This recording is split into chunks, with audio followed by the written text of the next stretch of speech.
He said, if you ever think about becoming a Christian, you will no longer be my daughter. My name is Zemara Campbell. I was born and raised in Pakistan.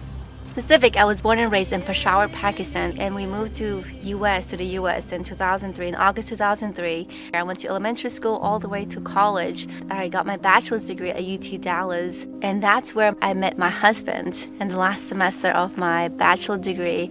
It was a Wednesday night. We both sat down in his truck, and we both knew that we were interested in each other. He said, I like you very much. And then he said, I care about you. And then he said, I want you to be in heaven with me.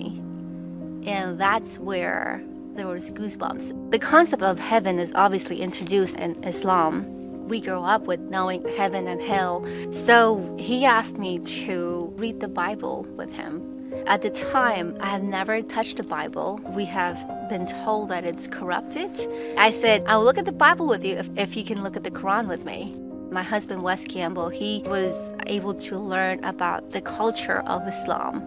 Because Islam is just not a religion, but it also comes with a culture of a really strong family background. God has His own ways to lead you to what you're seeking. I was able to come across this guy who wrote the book Seeking Allah, Finding Jesus, Nabil Qureshi. If we believe that God can do anything and everything, why are we limiting God's power to come on this earth that He created Himself? Why can He not have a son? Jesus was prophesied way back in Genesis when Adam and Eve ate the fruit from the tree that it was forbidden. Yahweh told Satan that He is going to crush your head. Who is He that is mentioned in that? And that's Jesus. What led me to the truth was this. If we get a sheet of piece of paper that's blank, fold it into two. On one side, put Muhammad. On the other side, put Jesus. Muhammad took lives so that people would come to Islam. Jesus gave His life so that we can be in heaven with Him. That's when I knew that Christianity is the way that would lead me to God. I would go to church every Sunday, even as a Muslim. In my heart, I knew the truth, but I did not want to follow the truth because I knew the consequences. If you announce that Jesus is God and is the Son of God, Islam itself, if you become a Christian, they can execute you. When I talked to my dad about that, and I said, Dad, did you know that Islam allows to behead Christians, to behead people that are innocent? He said, if you ever think about becoming a Christian, you will no longer be my daughter.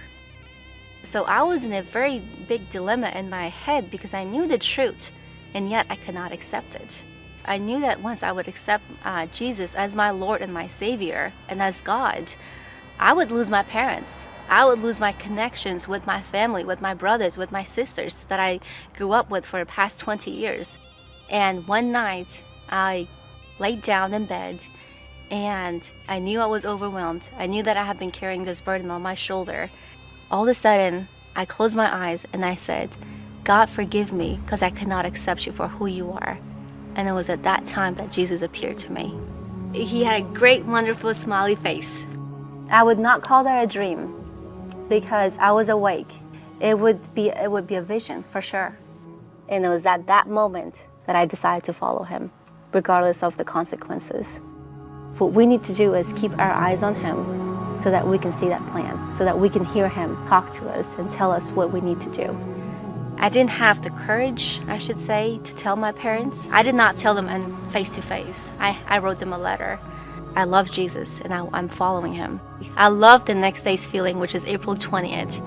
In that day, I didn't have to worry about carrying a burden on me. I can feel God saying to me, I am proud of you, my daughter.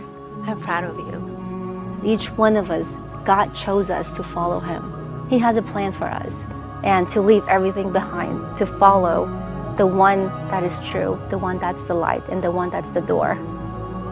God is reaching Muslims all over the world, and He is also meeting Hindus, Buddhists, agnostics, atheists, and people of all different faiths in unique and miraculous ways. He met me and reached out to me through someone who loved me enough to tell me the truth about Jesus, that he wasn't just a prophet of God, but he is the Son of God and he is God.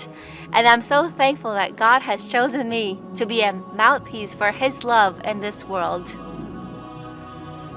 بخواهید بر شما داده خواهد شد، بجوید پیدا خواهد کرد، بکوبید در بار روی دان باز خواهد شد. چون هر که بخواهد به دست می آورد و هر که بجوید پیدا می کند و هر که بکوبد در برایش باز می شود.